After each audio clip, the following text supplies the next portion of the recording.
Hi, my name is Amanda. Welcome to my channel. Today we are continuing our series called Casual Chats about how to build an associate team, where I answer questions and peel back the curtain on what it's really like. Today we're going to talk about how to train your associates, how to start from ground zero and work their way up. Like I mentioned in my previous video, we do not hire associate photographers. We hire assistant photographers and then they can grow into an associate photographer. So what does that process look like? The moment we hire an assistant photographer, the very first thing we do is a couple of trainings. The first training is really on how exposure works, how to work your camera. If it's a DSLR or a mirrorless, we talk about the exposure triangle. We talk about, how to balance those three things to get the proper exposure.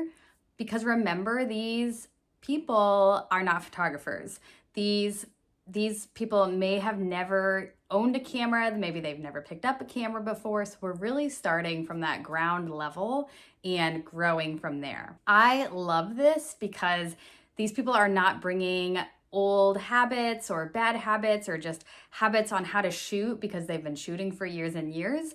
I can really start our assistants from ground zero and show them exactly how I would shoot and exactly the decisions that I would make and train them to have the same habits that I have. So it makes it a very consistent work throughout Amanda Ray Photography. All of us shoot exactly the same. We all make those exactly the same decisions because I have trained all of them to do what I would do. The next training we usually do is about lighting. So we'll talk about lighting, and then we go from there, we go to posing and things like that. And then our potential assistants will get this checklist, and they will take this checklist, on the job checklist, to weddings. They're going to be shadowing weddings with me and some other associate photographers that are already lead photographers. And on the job checklist, it is going to identify if they are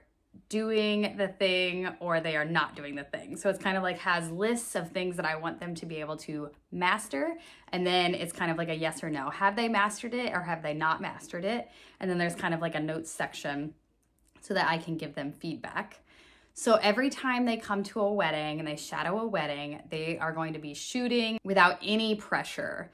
They are just trying to figure it out, trying to get that triangle of exposure down pat so it's just second nature, so they don't have to think about it.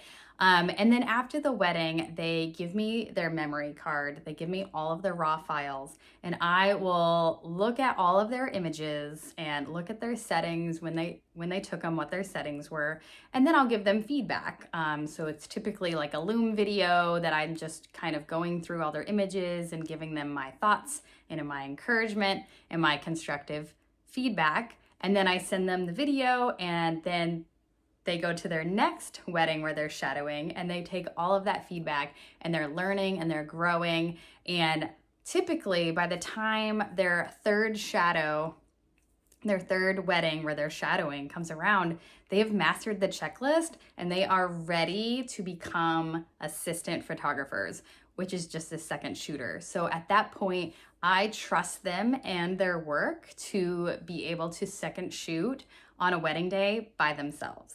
So as a second shooter, you do have to know some basic posing because you are going to be alone with the groomsmen. You're going to have to kind of know how to pose them and pose a group. And then from there, once they are assistant photographers, we can really work on doing some more mock shoots, which they've been doing this whole time that I forgot to mention. They've been doing mock shoots this whole time for extra practice, and they can send me raw images whenever they want, and I can give them feedback whenever. So they've been doing that this whole time. But after they become assistant photographers and they would like to learn more about posing couples specifically on how the A-Ray team poses couples, then we can do that training. They can really start to grow into that associate position. And after a wedding season or two of second shooting, they can grow into that position of being an associate photographer. So that is basically how I train my associates. So if you missed the video on where to find associates, be sure to watch that. Also, I have a freebie for you that really answers those top burning questions that you might have on how to build an associate team.